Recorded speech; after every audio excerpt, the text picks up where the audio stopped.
Esta reseña rebañada va a tratar Soy Leyenda. La de Will Smith no, tampoco ninguna de las adaptaciones anteriores de la novela de Richard Matheson. Va a tratar Soy Leyenda, la versión española.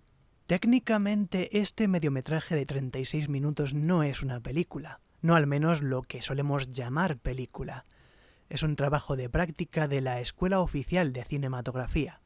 Durante el curso 1966-1967, Mario Gómez Martín y otros estudiantes produjeron esta pequeña joya. Parte de sus valores respecto al resto de cine español de la época se deben a que en ningún momento se pretendía llevarla a las salas de cine ni a festivales. Sería un humilde secreto. Tan secreto que aunque yo sabía de su existencia, no pude verla hasta la cuarentena de marzo del 2020. Gracias, Filmoteca Española, por la iniciativa El Doré en Casa, que empezó a poner a disposición de Internet una película distinta cada media semana. Soy Leyenda llegó a repetir pase junto con Can, otra práctica del director sobre un señor que se va convirtiendo en perro. La libertad de saber que la única censura a temer sería un suspenso les dio la seguridad de poder experimentar. La mayoría de las escenas me gustan. Entendieron la novela más que otras adaptaciones, pero el conjunto general tiene una calidad demasiado irregular. Incluso aunque este mediometraje se hubiera producido para salas, no podríamos llamarlo un clásico de la historia del cine español. A lo largo de esta reseña compararé esta versión con la de un par de años antes, El último hombre sobre la Tierra, protagonizada por Vincent Price. La versión española respeta el nombre del protagonista, Robert Neville, pero la anterior con Price cambió su apellido, así que para referirme a la adaptación de Gómez Martín diré Neville, y para referirme a la adaptación de Ragona y Salcoe diré Morgan. Neville está interpretado por Moisés Menéndez. En cine no hizo mucho más, pero me da la impresión de que pudo ser un actor de teatro, de esos que hacen de un secundario y levantan la función. Su aspecto adusto y castellano no se parece a la imagen que yo tenía de Robert Neville mientras leía la novela, pero se aproxima más que Vincent Price o Charlton Heston, y sobre todo mucho más que Mark Dacascos. Los rótulos iniciales para ponernos al día duran 2 minutos y medio. Con 2 minutos bastaba. Algunos rótulos tardan demasiado en retirarse de la pantalla. Supongo que las sobreexposiciones eran algo delicado de hacer en laboratorio y tuvieron que hacer aparte la recopilación del material documental. También puede estar relacionado el hecho de que los cines españoles de esos años solían proyectar antes de las películas El Nodo, un noticiero documental. En tal caso, la duración de este prólogo con imágenes de archivo estaría relacionada con la idea que El Nodo implantó de cuánto debe durar un reportaje. Cosas como esta también explicarían los planos donde se ve a alguien fumando. Los gritos de estos vampiros dan mucho miedo. Tiene sentido que Neville viva en un panteón de piedra inexpugnable, mientras que Morgan vivía en una casa de barrio residencial clase media alta, tomándose un café mientras el torno le pulía las estacas. Además, donde Morgan pasaba la noche aburrido de la algarabía lenta y apagada de los vecinos, Neville trata de solapar los alaridos animales, leyendo. Su voz mientras intenta leer es la voz de la cordura, tratando de salir a flote entre el griterío de los depredadores.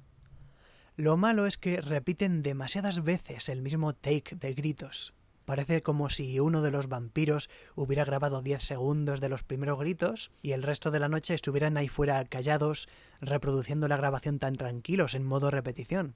La primera vez que lo oyes te horroriza, pero enseguida va perdiendo terror a pasos agigantados. Los zombies de Morgan no asustaban tanto con sus gritos, pero al menos podías creer que montaban guardia toda la noche. Las ejecuciones de vampiros a manos de Neville también dan mucho más miedo. Tienen más fuerza. El montaje disimula menos la violencia, no como con las ejecuciones de Morgan que pasaban de puntillas conectando fundidos encadenados. La versión española muestra sin reparos que Neville se ha convertido en un monstruo. Entonces llega el recuerdo de la esposa. Salvo por el automóvil distinto y la presencia de un vecino no vampiro, puedes tardar en percatarte de que han saltado al pasado. El cambio de secuencia no se muestra más que con un fundido a negro y otro fundido desde negro. Neville lleva a su esposa en brazos como si fueran recién casados, como si el agujero donde la entierra fuera el lecho nupcial. Toda la secuencia del recuerdo es uno de los puntos fuertes del mediometraje. La forma de tumbarse desolado con los pies en la almohada, como si su mundo se hubiera vuelto cabeza abajo. La forma de caminar lento en la penumbra hasta la puerta. La forma en que la secuencia termina en un corte seco después de que su esposa simplemente susurre su nombre. Esta gente apenas tenía medios, pero tenían muy claro cómo se hacen las cosas bien. Ahora la escena de la iglesia. Neville entra a una iglesia católica donde ocultaba el ataúd de su esposa. Su intención es estar a su lado un rato, pero enseguida se encuentra a un vampiro durmiendo justo debajo de un crucifijo enorme. Antes de clavarle una estaca, descubre en su pecho un tatuaje en caracteres arabescos. Ese vampiro pudo acceder a la iglesia porque en vida fue musulmán. En un primer momento esto me pareció un gran acierto. En la novela solamente mencionaban de paso esta teoría de que los vampiros temen las cruces porque en vida fueron cristianos, y que por tanto un resucitado no cristiano sería inmune a las cruces.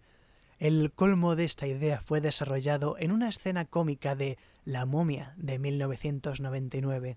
Sin embargo, la parte del vampiro musulmán que tanto me llamaba la atención enseguida queda anulada con la parte del reloj detenido. En la novela, la parte del reloj detenido era muy emocionante. Lo eché de menos en la versión con Vincent Price. Pero ahora creo saber por qué los guionistas de El último hombre sobre la Tierra tomaron la decisión de suprimirla. Repasemos lo que sucedió en la versión española. Neville entró a una iglesia cristiana abandonada para visitar el féretro de su esposa, pero se entretuvo un rato con un vampiro inmune a las cruces. Cuando salió de la iglesia, se dio cuenta de que su reloj se había detenido.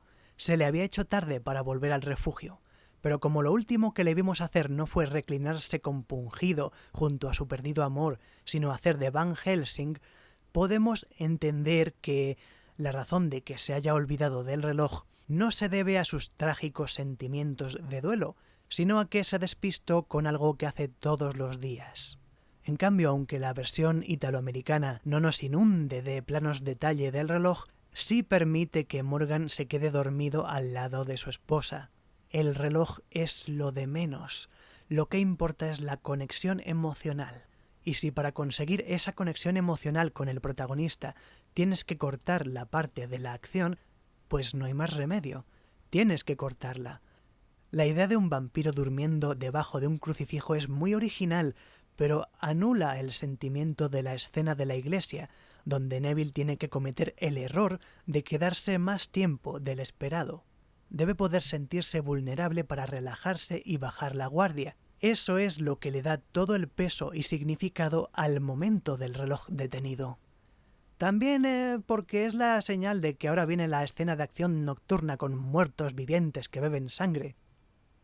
No hay subtrama del perrito, pero los puntos que esta versión pierde por un lado los gana por otro.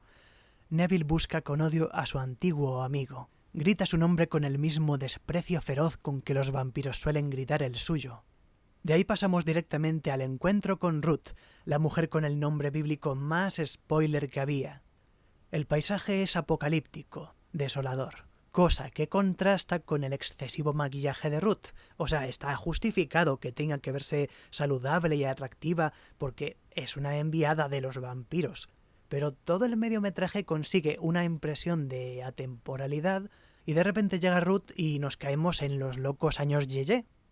Toda la trama de Ruth en la fortaleza de Neville debería conducir al clímax de una forma orgánica, pero siento que los diálogos son demasiado rígidos. Todas las escenas donde Neville ha estado a solas han sido impresionantes, pero en cuanto empieza a hablar con otra persona, suena como esos doblajes aficionados donde cada cual se grabó por separado y los registros no casan. No parece que hayan grabado la sonorización todos juntos en sala para darse la réplica. O quizá también sea porque el guión quiso condensar demasiada información y al final se hacía imposible que los actores hablasen como personajes vivos. Seré generoso, diré que está justificado porque el virus afecta al habla. El final del mediometraje difiere de la novela. Una práctica de escuela no se podía costear un ejército de vampiros zombies con camiones y lanzas, pero la forma de contarlo y las elecciones de fotografía hacen de este final una experiencia más memorable que la de El último hombre sobre la Tierra.